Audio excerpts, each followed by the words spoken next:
राधे राधे, जय श्री कृष्णा। मैं सीमा सिंह बड़ों को जानने पर छोटों को प्यार और बराबर वालों को नमस्कार करती हूँ। आज हम सावन मास का 5वां अध्याय सुनेंगे। आइए सबसे पहले हम जान लेते हैं कि सावन मास के इस अध्याय में हम कौन कौन सी कथाओं का श्रवण करेंगे। सावन मास के इस अध्याय में हम सावन मास के रविवार के व्रत की पूरी विधि को जानेंगे, साथ ही रविवार के व्रत की कथा को सुनेंगे। साथ ही इस अध्याय में हम प्रणव और षट लिंग का क्या महात्म्य है, क्या विधान है, उसको जानेंगे। और इस अध्याय में सती की तपस्या और शिव से विवाह वाली कथा का श्रवण करेंगे। आइए अब हम सावन मास की कथा को विस्तार से सुनते हैं। भगवान महादेव सनत कुमार से बोले कि हे सनत कुमार, करोड़ों लिंगों का पुण्य और महात्म्य का वर्णन करने की सामर्थ्य तो किसी में भी नहीं है। यदि करोड़ों लिंग न बन सके तो 1,00,000 लिंग बनाकर के पूजा करें, और अगर सावन मास में 1,00,000 लिंग भी न बन सके तो 1,000,000 लिंग बनाकर के पूजन करें। यदि इतने भी न बन सके तो 100 लिंग बनाकर के पूजन करें, और अगर इतना भी न हो सके तो 1 लिंग बनाने वाला प्राणी भी मेरे समीप ही निवास करता है। श्रद्धा भक्ति युक्त चित्त से कामदेव के शत्रु भगवान शिव का षोडश उपचार विधि से षडाक्षर ओम नमः शिवाय मंत्र से पूजन करें। ग्रह यज्ञ करके उद्यापन करें। इस विधि से सावन मास में व्रत करने वाला मनुष्य अकाल मृत्यु को प्राप्त नहीं होता। यह व्रत करने पर बंध्या स्त्री का बंध्यापन दूर हो जाता है। यह व्रत समस्त दुखों का नाश करने वाला और महान सुख को प्रदान करने वाला होता है। जो मनुष्य सावन मास में पंचामृत अर्थात दूध, दही, घी, शहद, गंगा जल से मेरा अभिषेक करता है, वह इस मानव देह को त्याग कर कैलाश में 1 कल्प अर्थात 1 करोड़ महायुगों की अवधि तक निवास करता है। पंचामृत पान कराने वाला गो आदि पशुधन से युक्त होता है। वह अत्यंत मधुरभाषी व त्रिपुरासुर संहारक भगवान शिव का प्रिय बन जाता है। जो व्यक्ति इस मास में चावल का भोजन नहीं करता और केवल यज्ञ प्रसाद का ही भोजन करता है, उसे चावल आदि का अक्षय भंडार प्राप्त होता है। जो मनुष्य सावन मास में पत्तल पर भोजन करने का नियम लेते हैं, वे स्वर्ण पात्र को प्राप्त होते हैं। जो शाक का त्याग करते हैं, वे 9 वर्ष का प्रवर्तक व सर्वश्रेष्ठ कहलाते हैं। जो सावन मास में पृथ्वी पर शयन करने का नियम लेते हैं, वे मृत्यु के बाद कैलाश में वास करते हैं। जो सावन मास में ब्रह्मचार्य व संयम का पालन करते हैं, वे इंद्रिय बलों से पुष्ट होते हैं और मरने के बाद देवांगनाओं द्वारा पूजित होते हैं। जो सावन मास में प्रातःकाल स्नान करते हैं तो उन्हें 1 वर्ष के स्नान का पुण्य फल प्राप्त होता है। सावन मास में स्फटिक मणि, पत्थर, मिट्टी, मरकत मणि से निर्मित शिवलिंग की 1 बार पूजन करने वाला 100 ब्रह्म हत्या के पाप दोष से दूर हो जाता है। सूर्य अथवा चंद्र ग्रहण में अथवा अन्य किसी भी तीर्थ में 1,00,000 जाप करने से जो पुण्य मिलता है, वही पुण्य सावन मास में 1 बार जाप करने से ही मिल जाता है। सहस्त्र बार नमस्कार और प्रदक्षिणा से जो फल मिलता है, वही फल सावन मास में मेरी पूजा करने से उसे प्राप्त हो जाता है। प्रिय सावन मास में वेद पारायण करने से सभी वेद मंत्र भली प्रकार से सिद्ध हो जाते हैं।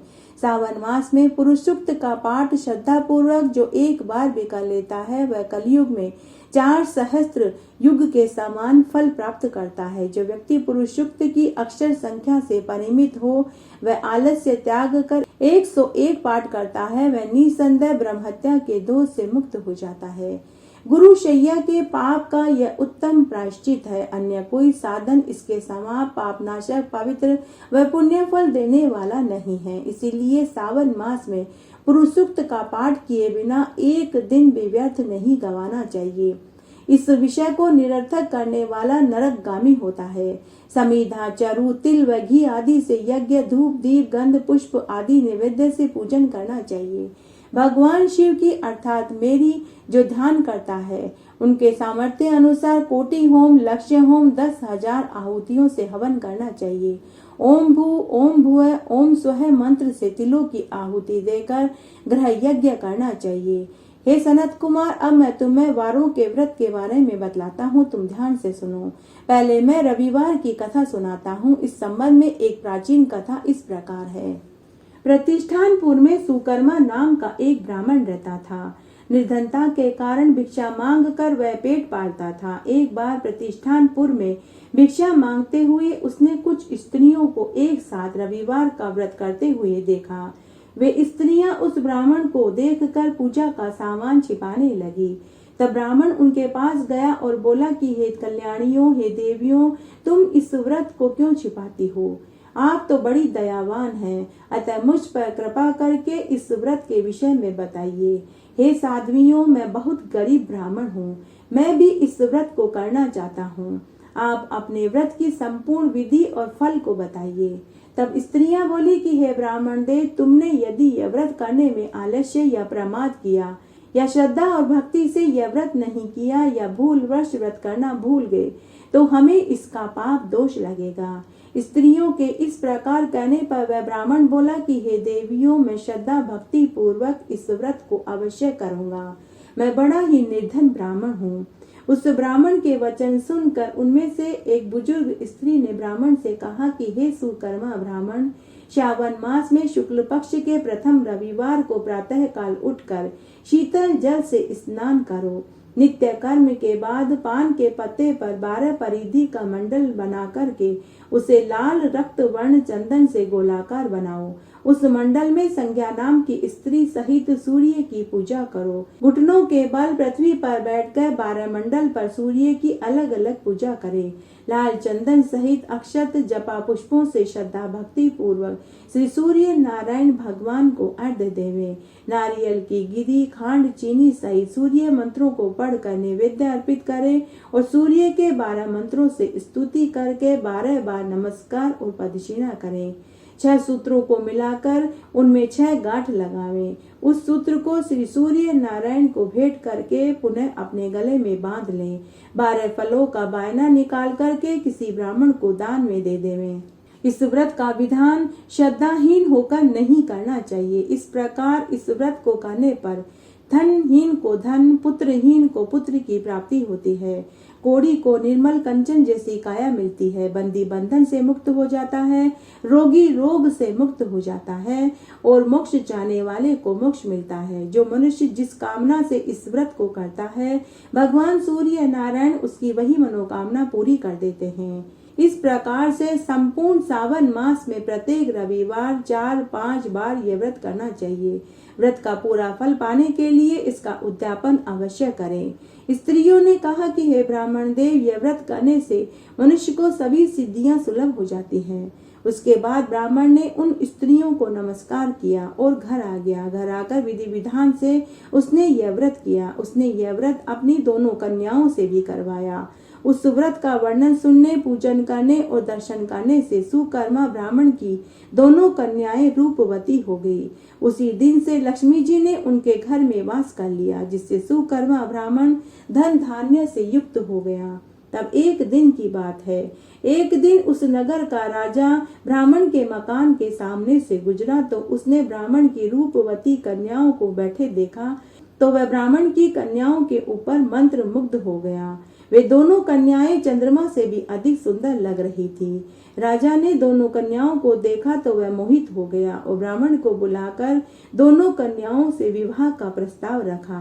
ब्राह्मण ने अपनी दोनों कन्याओं का विवाह राजा के साथ करवा दिया। वे दोनों कन्याएं भी राजा को पति रूप में पाकर बहुत खुश हुई और अति प्रसन्नता पूर्वक यह व्रत करके पुत्र पौत्र आदि से युक्त हुई। भगवान शंकर कहते हैं कि हे ब्रह्मपुत्र, जिस व्रत को सुनने मात्र से मनुष्य की सभी इच्छाएं पूर्ण हो जाती है, उस व्रत को श्रद्धा पूर्वक करने के फल का तो वर्णन ही नहीं कहा जा सकता। उसके बाद सभी ऋषि मुनियों ने सूत जी से कहा कि हे महामुनि, प्रणव और षडलिंग का क्या महात्म्य है तथा शिव जी की भक्ति और पूजा का क्या विधान है, कृपा करके आप हमें विस्तार से सुनाइए। तब सूत जी बोले कि हे ऋषि मुनियों, यह आप लोगों ने बड़ा ही उत्तम प्रश्न किया है। इसका उत्तर तो श्री महादेव जी ही जानते हैं, अन्य कोई नहीं जानता। फिर भी शिव जी की कृपा से मैं तुम्हें बताता हूँ। श्री शिव जी महाराज हमारी और आपकी रक्षा करें। प्रकृति से उत्पन्न हुआ प्र संसार को नौका स्वरूप है, इसलिए पंडित इसे प्रणव कहते हैं। प्रपंच न नहीं वह तुमसे अर्थात तुम में कुछ प्रपंच नहीं, यही प्रणव का अर्थ है, जो अपने वाले को मोक्ष देता है और इसीलिए ये प्रणव कहा गया है।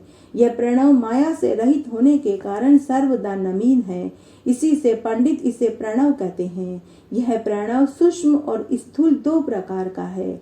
इसको एकांत में जपने से भोग की प्राप्ति होती है। जो इसे 36 करोड़ जप लेता है वह योगी बन जाता है। यह अकार उकार मकार बिंदु और नाद सहित शब्द काल कला से युक्त अर्थात अ उ मैं इन 3 दीर्घ अक्षरों मात्राओं सहित प्रणव होता है, जो योगियों के हृदय में निवास करता है। यही शिव शक्ति की एकता त्रतप्त स्वरूप समस्त पापों का नाश है। प्रकृति के इच्छुक का हस्व प्रणव के जप से सारे पाप स्वयं ही दूर हो जाते हैं तथा निवृत्ति के इच्छुकों को दीर्घ जाप करना चाहिए। वेद के आदिम तथा दोनों समय की संध्या वंदन में सर्वप्रथम ओंकार का प्रयोग करना चाहिए। प्रणव के 9 करोड़ जाप करने से पुरुष शुद्ध हो जाता है और 9 करोड़ जाप से पृथ्वी का जाप, फिर उतने ही जाप से तेज का, इतने ही जप से वायु का, 9 करोड़ से गंध आदि का जाप होता है। हे ब्राह्मणों, नित्य सहस्त्र मंत्र जप करने से ओंकार से प्रबुद्ध हो शुद्ध योग को प्राप्त होता है। फिर जितेंद्रिय होकर जो 105 करोड़ प्रणव का जाप करता है वह पंचा अर्णव से बाहर शिवलोक को प्राप्त होता है। जो ब्राह्मण गुरु से प्राप्त कर शिव पंचाक्षरी का 5 लाख जाप करता है उसकी आयु बढ़ जाती है, स्त्रीत्व से छूट जाता है, स्त्रियां क्षत्रियत्व से छूटकर ब्राह्मण हो जाता है और पुनः मुक्त हो जाता है, वैश्य वैश्यत्व से छूटकर क्षत्रिय हो जाता है और वह ब्राह्मण कहलाता है, तथा शूद्र 24,000 का जाप करे तो ब्राह्मण के समान शुद्ध हो जाता है। शिव भक्ति की यही महानता है। जो जितना ही क्रम पूर्वक शिव मंत्र का जाप करता है उसकी देह में शिव जी की उतनी ही सन्निकटता प्राप्त हो जाती है, इसमें कोई संदेह नहीं है। शिव भक्त स्त्रियां देवी लिंग रूप हो जाती है। वे जितना मंत्र जाप करती हैं उनके शरीर में उतनी ही भगवती की समीपता प्राप्त होती है। शिव जी की पूजा से विद्वान को आनंद की प्राप्ति होती है। शिवलिंग की पूजा शिव शक्ति की पूजा होती है। जो भक्त भक्ति पूर्वक सावन मास में षोडशीय उपचार विधि से महादेव जी की पूजा करता है वह शिव को प्राप्त हो जाता है। यह अध्यात्म वेद सम्मत है। जो मनुष्य इस महात्म्य को पढ़ता और सुनता है उस पर शिव जी की अद्भुत कृपा बरसने लग जाती है, उसे सभी सिद्धियां सुलभ हो जाती है। सूत जी आगे बोले कि हे ऋषि मुनियों, अब मैं तुम्हें 5 तरह के लिंग का वर्णन करता हूँ। स्वयंभू लिंग, विंदु लिंग, प्रतिष्ठित लिंग, चर लिंग और गुरु लिंग।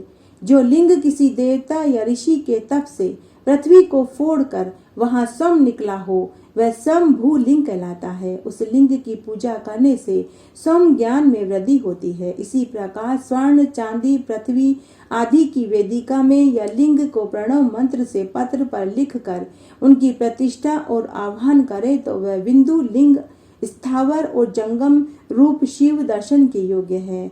सूत जी बोले कि हे ऋषियों, मैं आपको भक्ति और आदर से प्रसन्न होकर शिव के पार्थिव लिंग की महिमा का वर्णन सुनाता हूँ, तुम ध्यान से सुनो। सब लिंगों में पार्थिव लिंग श्रेष्ठ है, जिनके पूजन से बहुत से लोग सिद्ध हो गए। ब्रह्मा विष्णु कितने ही ऋषियों के पार्थिव लिंग के पूजन से मनोरथ पूर्ण हुए हैं। देवता, असुर, मनुष्य, गंधर्व, सर्प, राक्षस और भी बहुत से शिवलिंग की पूजा करके परम सिद्धि को प्राप्त हुए हैं।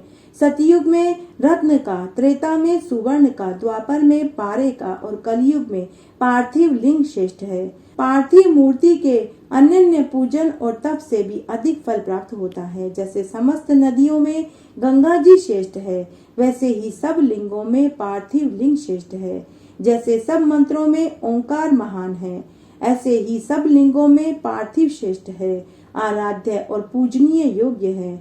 जैसे सब वर्णों में ब्राह्मण श्रेष्ठ है, सब पुरियों में काशी श्रेष्ठ है, वैसे ही सब व्रतों में शिवरात्रि व्रत श्रेष्ठ है। जैसे शक्तियों में शैवी शक्ति श्रेष्ठ मानी गई है, वैसे ही लिंगों में पार्थिव लिंग श्रेष्ठ है। पार्थिव लिंग की पूजा से बढ़कर किसी अन्य देवता की पूजा नहीं है। पार्थिव का आराधन पवित्र, पूर्ण रूप, धन और आयु को बढ़ाने वाला, तुष्टि पुष्टि लक्ष्मी को देने वाला और कार्य को पूरा करने वाला है। जो पार्थिव लिंग की शुभ वेदी का पूजन करता है वह इस लोक में धनवान होकर अंत में रुद्र लोक में पूजनीय होता है। जो सावन मास में पार्थिव लिंग बनाकर शिव जी का जीवन पर्यंत पूजन करते हैं वे शिव लोक के भागी होते हैं तथा असंख्य वर्षों तक शिव लोक में वास करते हैं। जो निष्काम भावना से जो नित्य प्रति पार्थिव लिंग का पूजन करते हैं उसे सायुज्य लोक की प्राप्ति होती है। परंतु जो ब्राह्मण होकर भी पार्थिव लिंग का पूजन नहीं करता वह घोर नरक का भागी होता है। लिंग कई प्रकार के होते हैं, रत्न, स्वर्ण, स्फटिक, पार्थिव, पुष्प, राग से उत्पन्न, किंतु कोई भी लिंग हो उसे अच्छी तरह से पूजन करने पर ही श्रेष्ठ फल देता है। सूत जी आगे बोले कि हे ऋषि मुनियों, पार्थिव पूजन का विधान तो मुझसे सुनो जो मुक्ति और भुक्ति को देने वाला है। वेद सूत्रों की विधि से स्नान एवं विधि पूर्वक संध्या कर फिर ब्रह्म यज्ञ कर पीछे तर्पण करना चाहिए। संपूर्ण नित्य कर्मों को करके शिव स्मरण पूर्वक भस्म तथा रुद्राक्ष तो पहले ही धारण करें, फिर भक्ति पूर्वक पार्थिव लिंग का वेदोक्त विधि से पूजन करें। किसी नदी के तट पर, पर्वत पर, जंगल में, शिवालय या पवित्र देश में पार्थिव पूजन करना उचित होता है। शुद्ध मिट्टी को लेकर यत्न पूर्वक शिवलिंग की पूजा करना चाहिए। मृतिका को जल से शुद्ध कर धीरे धीरे उसका पिंड बनावे, फिर वेद मार्ग द्वारा सुंदर पार्थिव लिंग की रचना करें। नमः शिवाय इस मंत्र से पूजन सामग्री का शोधन करें। पुनः भूर्सी इस मंत्र से सिद्ध करें। आयुष्मान से जल का संस्कार करें। नमस्ते रुद्र इस मंत्र से स्फटिक बंद करें। नमः शंभ शिवाय इस मंत्र से क्षेत्र की शुद्धि करें। नमः पूर्वक पंचामृत से प्रोक्षण करें। नमो नीलग्रीवाय इस मंत्र से लिंग की प्रतिष्ठा करें। एत रुद्राय मंत्र से भक्ति पूर्वक रमणीय आसन देवें। मनोमहताम इस मंत्र से आह्वान करें। या ते रुद्र इस मंत्र से उपवेश करें। यामी शुम इस मंत्र से शिवजी का न्यास करें। अयोच दिति इस मंत्र से प्रेम पूर्वक अधिवास करें तथा असोजी इस मंत्र द्वारा देवता का न्यास और सोयो वर्ष प्रति इससे उपसमर्पण करें। फिर नमोस्तु नीलग्रीवाय इस मंत्र से मनु द्वारा पाद स्नान रुद्र गायत्री से अर्घ्य देकर त्र्यंबकम मंत्र से आचमन करावें। फिर दधिक्रांशणों इस मंत्र से दधि स्नान, घृत याव इस मंत्र से घी से स्नान करावें। पृथ्वी व्याम इस मंत्र से दूध से स्नान करावें। इस प्रकार वेदोक्त विधि से बुद्धिमान शंकर जी का पूजन करें। सूत जी आगे बोले कि हे ऋषि मुनियों, इसकी एक और साधारण विधि है। शिव के नामों से ही पार्थिव लिंग की पूजा करें। जो पूजा सब कामनाओं को पूर्ण करने वाली है तुम ध्यान से सुनो। हर, महेश्वर, शंभु, शूलपाणी, पिनाकधारी, शिव, पशुपति, महादेव इस क्रम से मृतिका लाकर उसे मिलावें। फिर प्रतिष्ठा और आह्वान कर स्नान, पूजन, क्षमा कराकर विसर्जन करें। ओम नमः शिवाय को भक्ति पूर्वक जपता हुआ शिवजी का ध्यान नित्य करता रहे। इस प्रकार गुरु के दिए हुए पंचाक्षरी मंत्र को विधि पूर्वक जाप करे। बुद्धिमान को चाहिए कि अनेक प्रकार से शतद्रुह्य का पाठ करे। हाथ में अक्षत पुष्प लेकर भक्ति से प्रसन्न चित्त मन से शंकर भगवान की प्रार्थना करे और बोले कि हे मृड, आपके गुणों को जानने वाला, आप में चित्त लगाने वाला मैं आपका हूँ। हे कृपा निदान, हे भूतनाथ, ऐसा जानकर मुझसे प्रसन्न होइए। हे शंकर जी, अज्ञान से अथवा ज्ञान से मैंने जो कुछ भी आपका पूजन किया है वह आपकी कृपा से सफल हो। हे गौरीश, मैं तो महापापी हूँ और आप महापवित्र हैं। ऐसा जानकर आपकी जैसी इच्छा हो वैसा करें।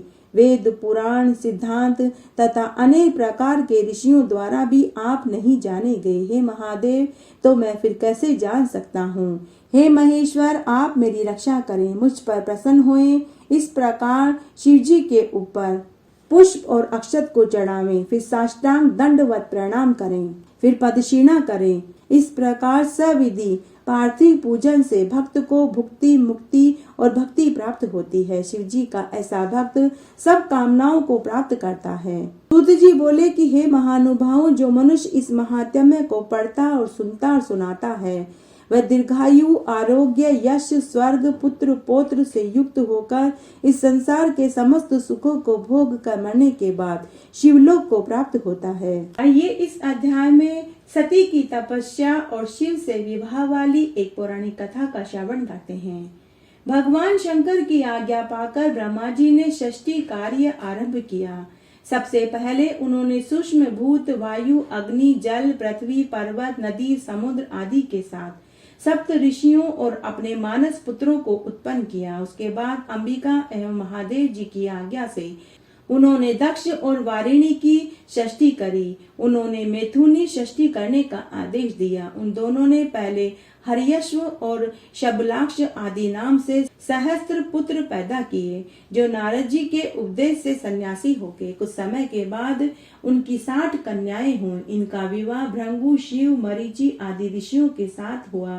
ब्रह्मा की आराधना से संतुष्ट होकर परमेश्वर शंभु की आदि शक्ति सती देवी ने लोक हित का कार्य संपन्न करने के लिए दक्ष के यहाँ अवतार लिया। पुत्री का मनोहर मुख देखकर सबको बड़ी प्रसन्नता हुई।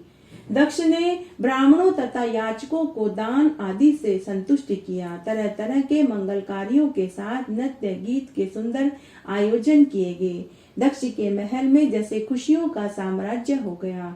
देवताओं ने पुष्पों की बरसात करी। दक्ष ने अपनी इस दिव्य कन्या का नाम उमा रखा। परमेश्वर शिव की अभिन्न स्वरूपा होने के कारण वे बचपन से ही उनके ध्यान में मग्न रहा करती थी। एक दिन देवऋषि नारद और पितामह ब्रह्मा जी उस अद्भुत बालिका के दर्शन की इच्छा से दक्ष के यहाँ आए।